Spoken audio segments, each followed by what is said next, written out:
Let's go find Durin and see if that book has any new clues.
Do not grieve so, mein Fräulein.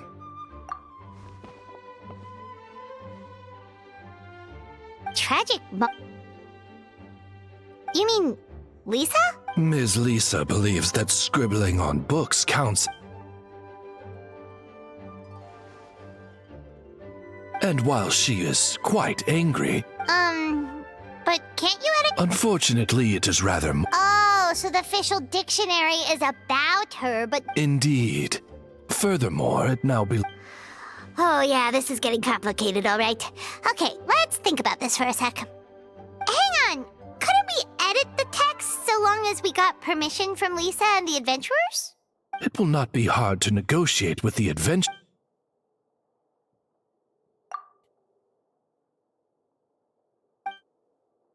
Oh boy, here she goes again. Quick, Oz, translate for us, would you? Mein Fräulein.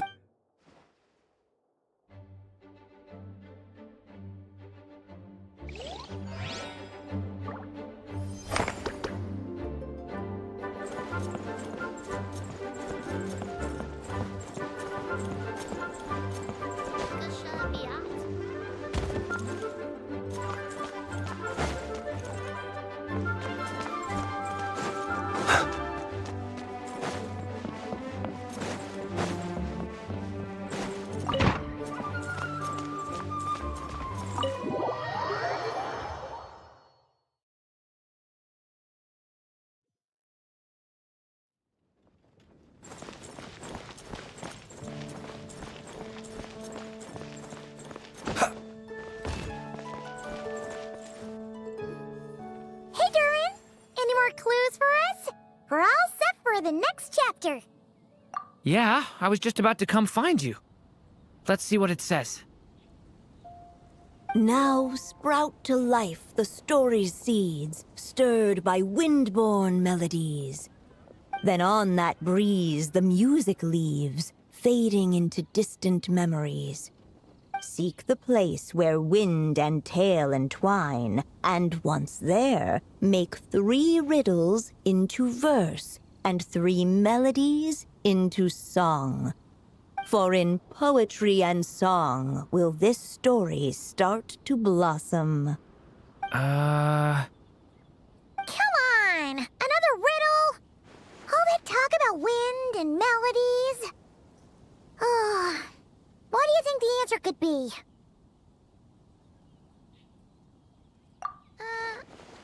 Oh! Care to elaborate? Wind, music, poetry. Tone-deaf bards gotta know the answer. You mean Lord Barbados? Albedo introduced us when I first arrived in Mondstadt. I mean, someone like me was bound to catch his eye sooner or later. It's better that it's out in the open anyway. Now, how should we track him down?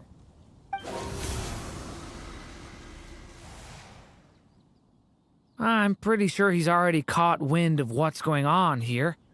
Why don't we just see where the wind takes us? Ah, right. He definitely makes it easy to forget he's a real god sometimes. It's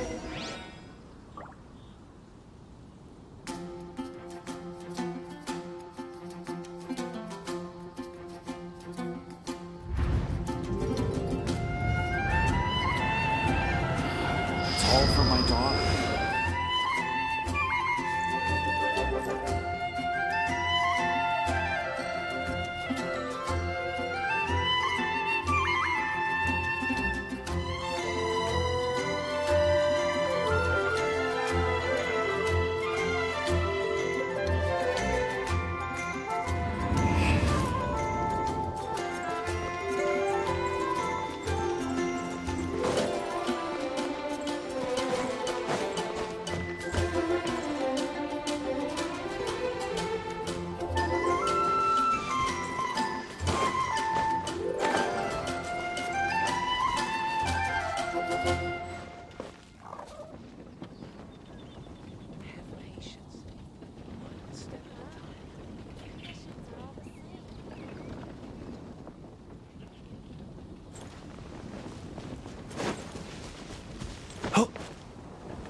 Respond to you.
Traveler, Paimon! What a sight for sore eyes! Ah, and the little dragon from the fairy tale world. I heard your voices calling out to me on the wind. Something about needing help with a riddle? Sorry to disturb you, Lord Barbados. Disturb me? Not at all! To tell you the truth, I'm just as curious about this riddle as you are. Let me take a look.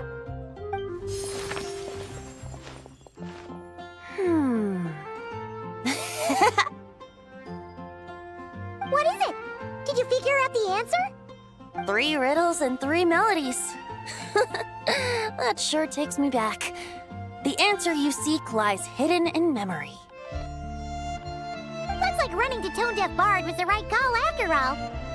Long ago, those mages came to Mondstadt, seeking to test their strength against mine. But I replied, Let us make music, not war, and resolve our conflicts through song. So I strummed my lyre and sang them this verse. O wind, welcome now, my guests. Pass through verdant leaves unseen, where shape your formless self may take, and offer up a graceful scene, a fleeting gift for welcome's sake. Leap at the edge of a sea of clouds, where land meets sky and sky meets ground. There frighten off the noisy crowds and bring my guests a calm profound. Fly beneath the stars up high, where mortal noise is swept aside, that my dear guests with starry eyes may share the dreams they hold inside. Now go to where I vowed to keep a quiet spot for them to sleep. No clash, no contest bars the way, just tea and mirth to fill the day. There you have it, the 3 melodies. As for the answers to those 3 riddles, I trust you can guess them by now. The woods, the edge of a cliff, and the sky? Correct! Funnily enough, your mother was also the first to solve it, all that time ago. There must be some kind of special rapport between those who write stories and those who sing them. The woods, a cliff, and the sky. Oh! So that's where it is! I suppose the spot that answer points to is where you're headed next. You should know, after solving my riddle, the mages even accepted my proposal and made that location their official meeting spot. And going by what your book is suggesting, once you found it, you might want to try playing the melody I just shared with you. Guess you can be pretty reliable when it counts, huh? Great animal Archon? Thanks for the help, Lord Barbados. Still got questions for me, huh? Yeah, you must have read countless tales in your time, being a wandering bard and all. In your experience, why might an author consider a story unfinished? Unfinished? Well, I guess if there's something left to accomplish in the story, or, if the last line goes, "To be continued." Huh? Wow, your helpfulness lasted for like 1 second. In all seriousness, I would think the answer to that question lies in your mother's story itself. It's not my place to pry any further. All right then, we should get going.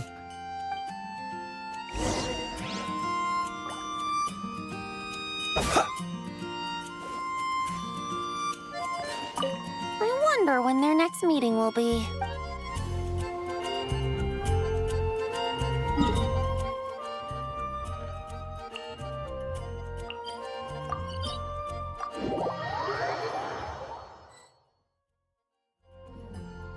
Okay, we're here!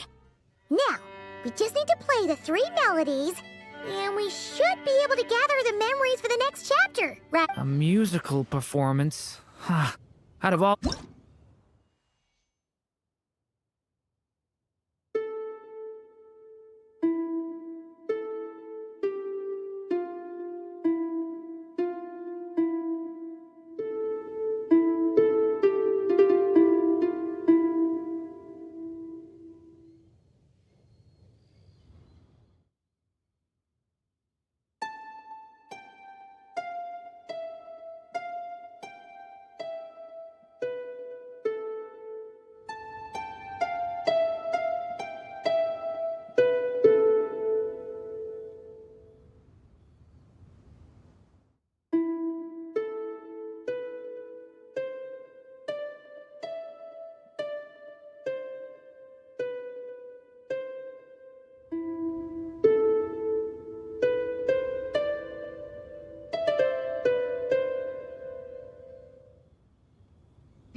Even a war that shook the world could not halt the witches' gatherings. Yet even so, with the passing of time, 3 of their teacups no longer came to be set. The witches did not linger long in sorrow, for the Story Witch had brought glad tidings of her own. Born was her dragon child, safe and sound. Her fellow witches offered up their blessings, eagerly debating how to celebrate the child's birth.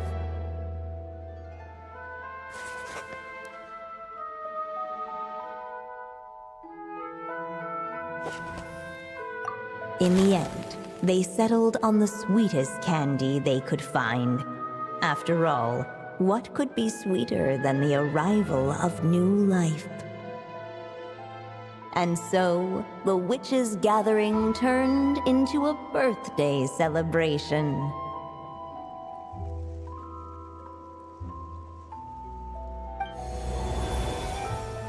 So, we're back in the story world, huh? As if from nowhere, new guests appeared at the witches' table. Perhaps they too had come to celebrate the dragon child's birthday. Yet while everyone else was busy thinking about what kind of gift to offer, these 3 seemed to have come empty-handed. Hardly the recipe for a warm welcome to a birthday party now. A gift? Hey, what's this all about? We only just found out this was a While the guests voiced the... So, we need to... Perhaps it would... Why didn't you just say so?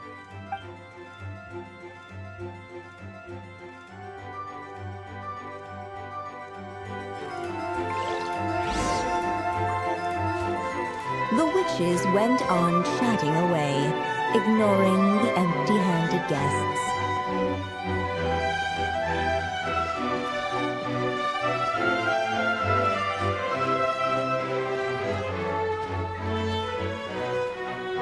The witches went on chatting away. Hey, is that the other Durin? Hey, Mini Durin! Nope, no reaction. Seriously, did he? Brought to life by the witch's magic ink, yet she could not spend all her time writing.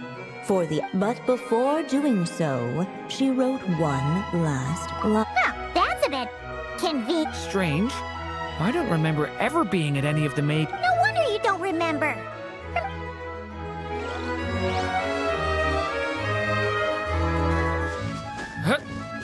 No mark had been left on the page ahead. The group found themselves unable to move forward.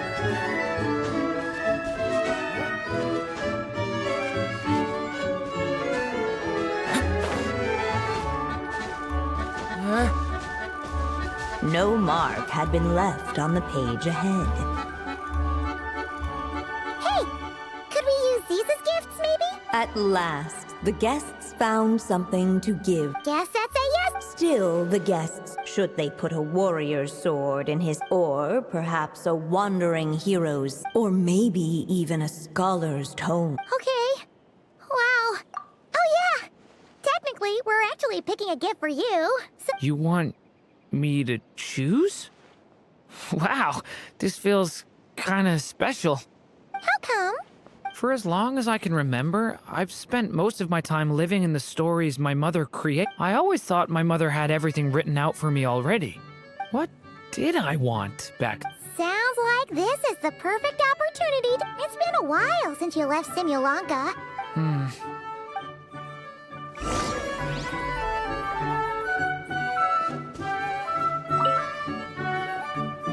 Wait, this pen. What the guests saw before them was none other than the witch's pen. So, this is M's pen? The one she used to write the story of Simulanka? Honestly, the thing I remember most is how often I woke up to the sound of it scribbling away. In the years before my mother passed away, she'd often sit at her desk, writing late into the night. Anyway, it belonged to my mother, so we...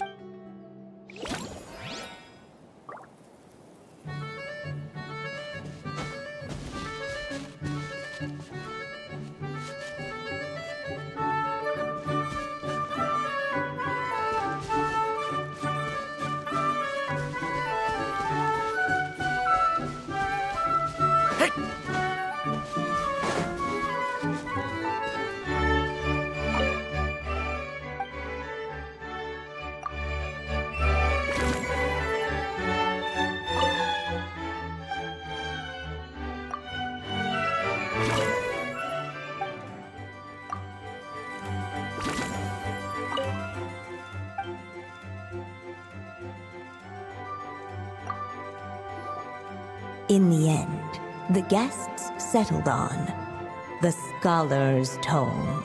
So you're the scholarly type, huh? I just feel like I should learn more about the way the world works. What makes you say that? I'll give you an example. Did you know that in Mondstadt, using fire to catch fish is a punishable offense? I thought she was just teaching me regular hunting techniques. It was only after Master Jean caught me and sent me to solitary confinement that I realized I'd misread the situation. So much of what's considered common knowledge in your world just wasn't in Simulanka. Paimon's not sure that counts as common knowledge.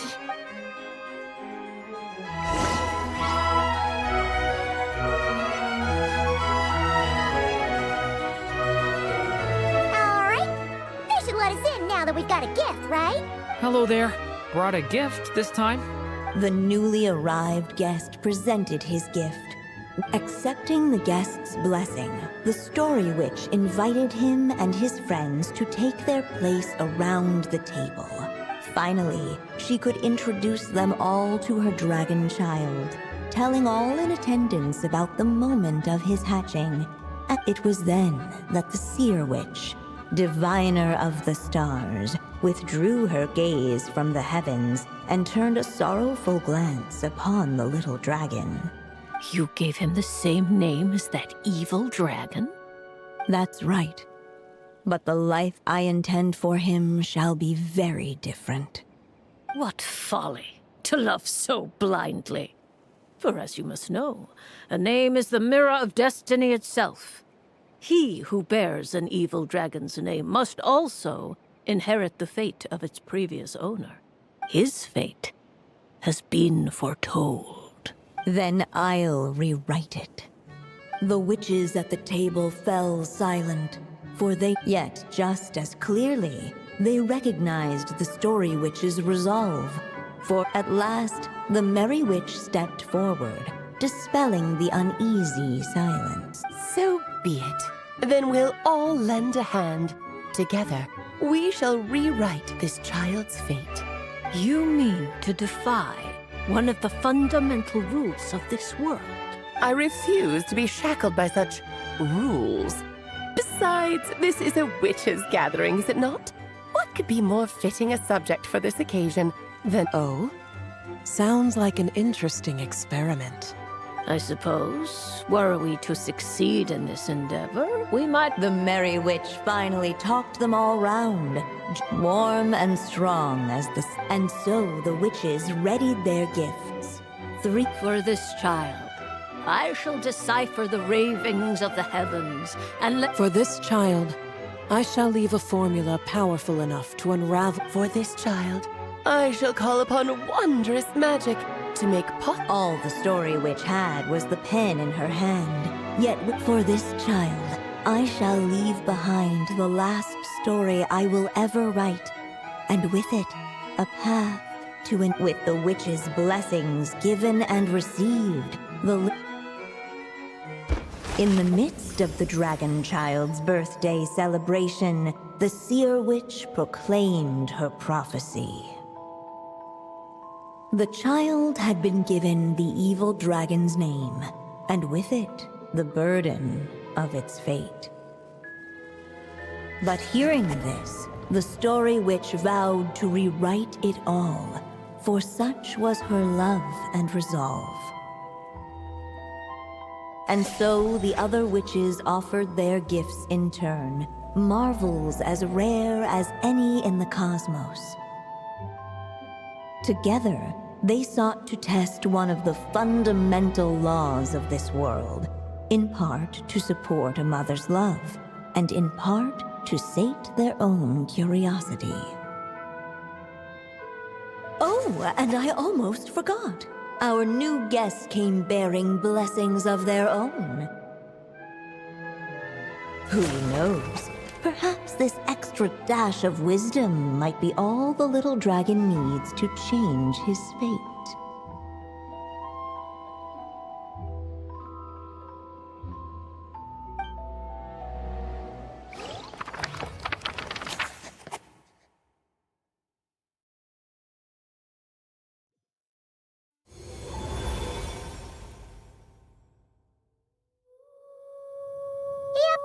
Looks like we've completed this chapter, too. Those witches in the story were the mages of the...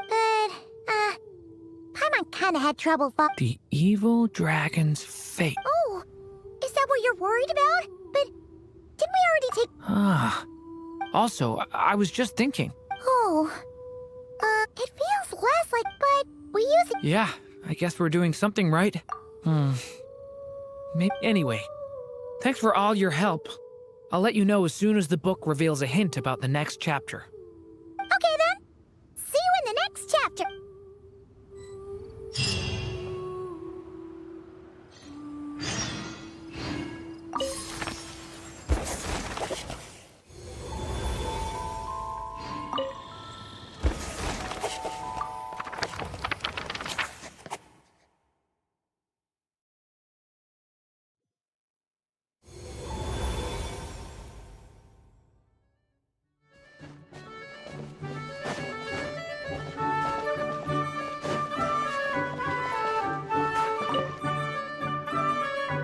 Late, the tricksy witch has nearly the entirety of the snowy lands in her grasp. Such a pity that she can no longer spare the time to join our gatherings.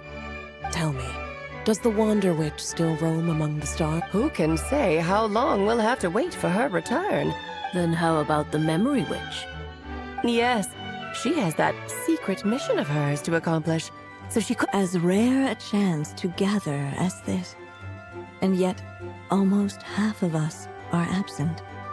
Cheer up. At least you came with good tidings. I suppose I'm just feeling a little sentimental. After all, there...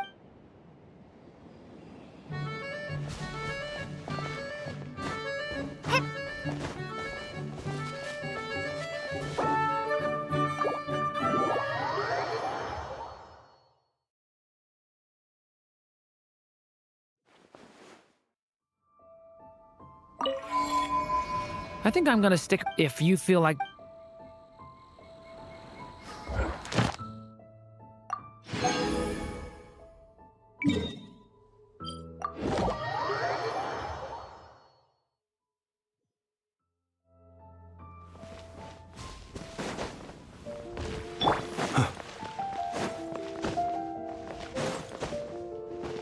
Ad Astra. Thank you for Ad Astra.